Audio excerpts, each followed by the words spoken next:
So welcome everybody to another review as read. Today's book focus, One Man's View on the World, by the founder of modern day Singapore, Lee Kuan Yew. Now, One Man's View, in summary, is basically the views of Lee Kuan Yew on his predictions on the future of the world, Singapore, and also his views on life after death, his own life, so on. And of course his recommendations, for example the European Union, what it would take for them to succeed.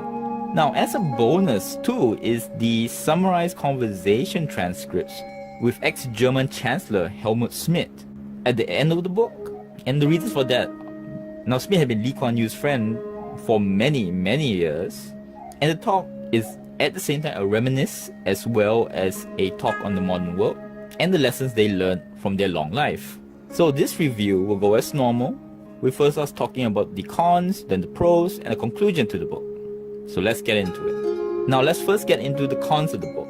Now the main con for me is that the book is based on oral interviews that the Straits Times Press did with Lee Kuan Yew. There's nothing wrong with that, but the issue for me at least, the format of the book, first there'll be an overall summary on the topic. Then after the summary, you will have the interview dialogue, a cut down version of the full interview to relevant questions. This means that oftentimes points and reasons you read already in the summary are repeated just pages later in a dialogue format. I would have much rather have just read the dialogues. On repeated points too, I usually also review books as a standalone, but I think most people would first read Lee Kuan Yew's biography before they move on to his other books. Now, if you did not read the biography first, this is a moot point. But if you did, a lot of points, especially on how Singapore will grow and his views in China, Malaysia, is repeated from his bio. Now, there is that issue, but that does not mean that his insights are still not great. But that being said, again, it adds to that issue that's already there with the repeat.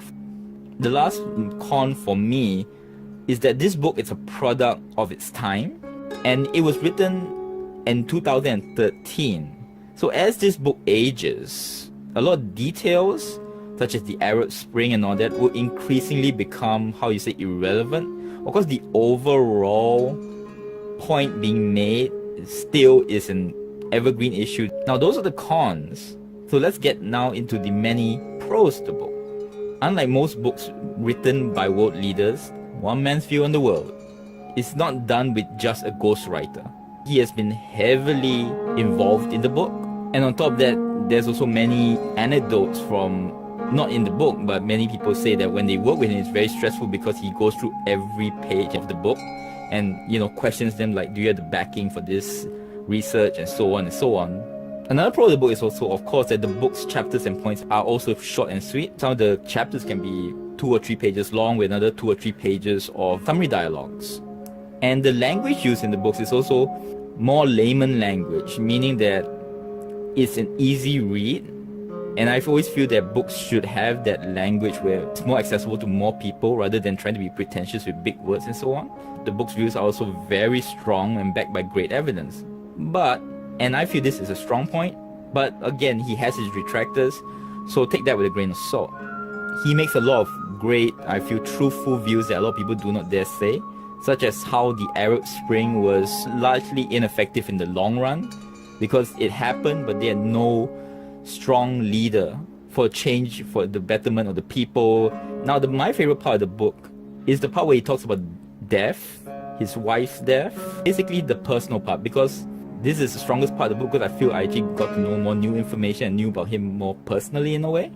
Also, his chat with his friend Helmut Schmidt also adds to this. Both men know they are dying, and this is probably the last time they will ever see each other. And they actually say it. You feel that parting. Their life has been lived, and they have to live with it, basically. The good and the bad. And they always say that the most sincere advice is the advice from a dying man. So in conclusion, I would say that if you never read any of his stuff, this is a great book. But if you have read his biographies, it's still a good read. I don't regret reading it at all. And there were, even in the parts with on China and all that, there was something new that I read about. So still a good book, but just not a great book. like his biographies were for me. So that was One Man's View of the World by Lee Kuan Yew. Thank you very much. Subscribe, like, comment, let me know what you think. Thank you very much. Till next word.